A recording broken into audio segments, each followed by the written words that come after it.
Guys, do you want to know something crazy? Did you know that men and women are actually not supposed to be enemies? Yeah, it's true.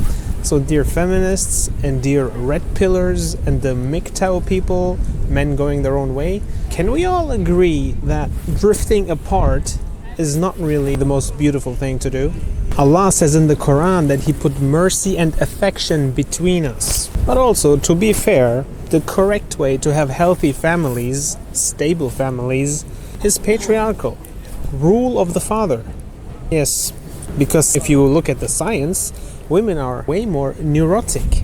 Did you know that?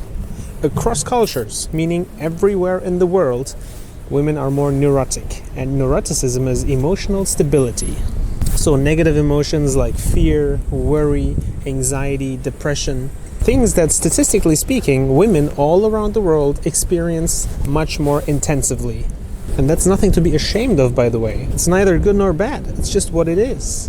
They're created differently. But we must accept the truth and act accordingly, all right? We can't just ignore it. So every group has a leader. If you look around, airplanes have a pilot, ships have a captain, countries have presidents, every company has a CEO, militaries have commanders. It's obvious that every successful group needs a leader. And the family is no different. If anything, it's the most important one because it's the basis of society. Families make up a society. But also, on the other hand, my friends, to be fair to women, if men can't control their own emotions, their own anger, their frustration, how are women supposed to look at the men for stability? They can't. So men, we must also look at ourselves. Are we respectable? Do we even respect ourselves? Are we dependable? Are we in charge of our own emotions?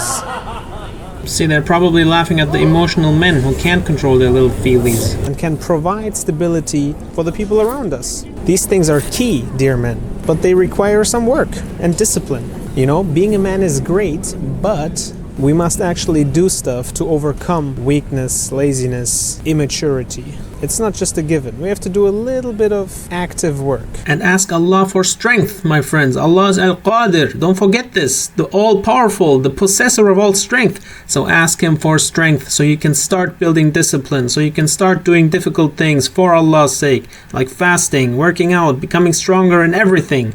Ask Allah for strength. And do you know one more crazy thing? Did you know that addictions, basically all addictions, lead to hypofrontality?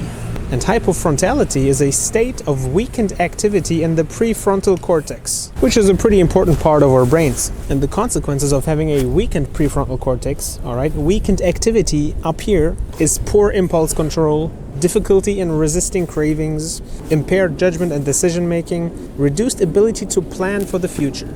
Basically the things that make us mature as opposed to being childlike.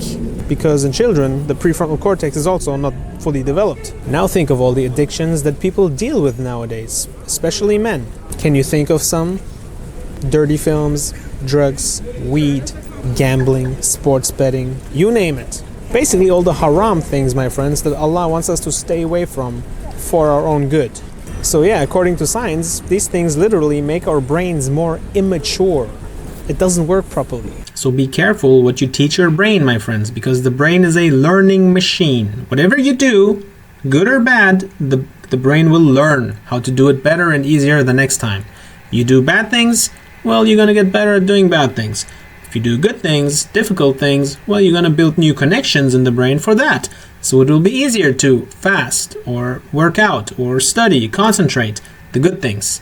But for that, we need to do those things slowly and steadily with Allah's help and strength so our brain can build these positive things as opposed to the bad things. So be careful. Everything you do, you teach the brain to do better and easier the next time.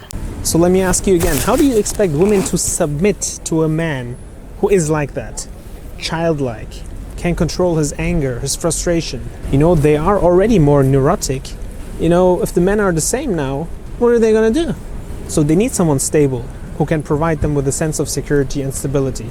But for that, men need to do their part. So I think it's actually fair to say that a huge chunk of men right now do not use their God-given skills and abilities to put reason and intellect over their emotions, over their feelings. So try to work on it, to get over these addictions, all of them. Yes, women are also extremely problematic these days, no doubt about it. But it's men who have to fix that. And you can't fix them until you fix yourself. They learn from you. So yeah, may Allah help us all to become dependable, mature, stable, unaddicted, strong men who can provide stability to the people around us. I mean, have a nice day.